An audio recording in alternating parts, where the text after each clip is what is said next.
Hello and welcome to another segment of DSU Inside Perspective.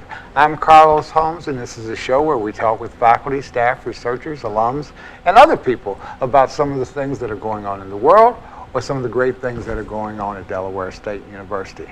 Today I'm here with Dr. Sam Hoff, who is the George Washington Distinguished Professor of History and Political Science and the Director of our Law Studies program. And he's generally considered around the state as one of the experts in political stuff. And welcome to the show, Dr. Thanks, Hoff. Carlos. Okay. I wanted to, first of all, talk about this thing with Bernie Sanders. He calls himself a democratic socialist. And I remember a time, anytime you brought up any connection with socialism, it was kind of linked with communism and totalitarian regimes and that kind of thing.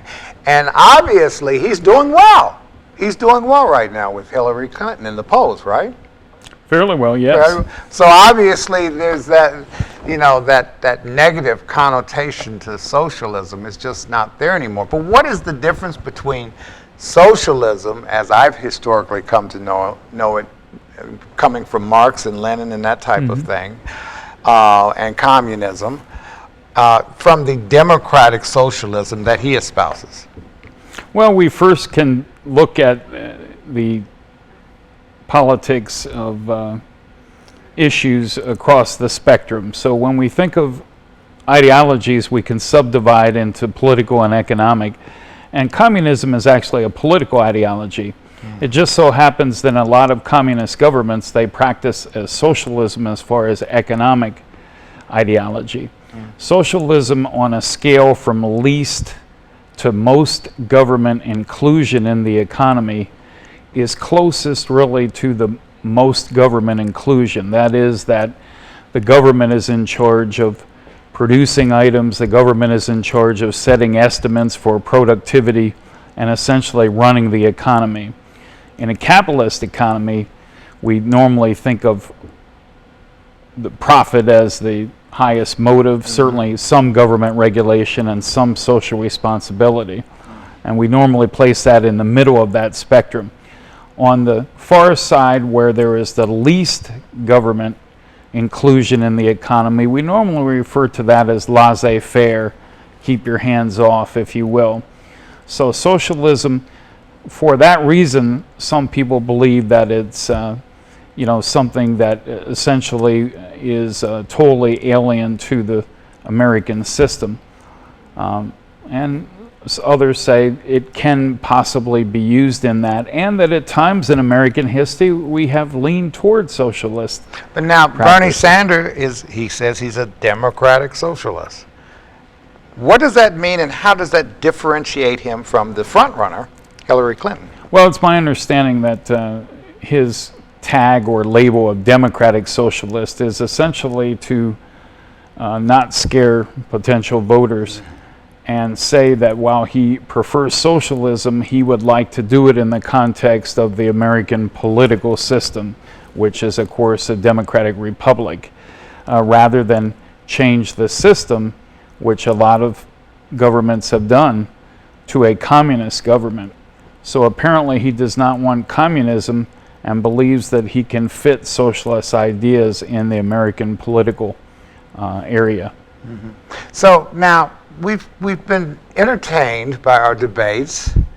I think many people have been more so entertained by the Republicans because of the things they have going on over there with the entrance of Donald Trump into the race and Ben Carson and some of the others, Fiorina, I'm probably not pronouncing her name right.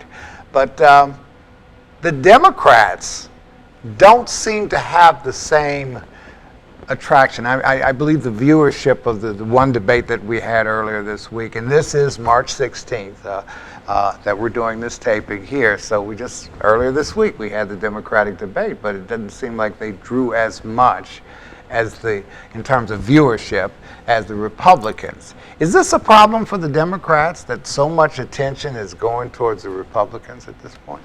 No, I don't think so. I think in that context, it was just the timing of the debates. Obviously, we had a couple Republican debates before the Democrats decided to have theirs.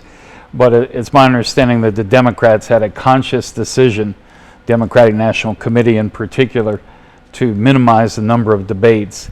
And the chair of that committee did get some flack for that.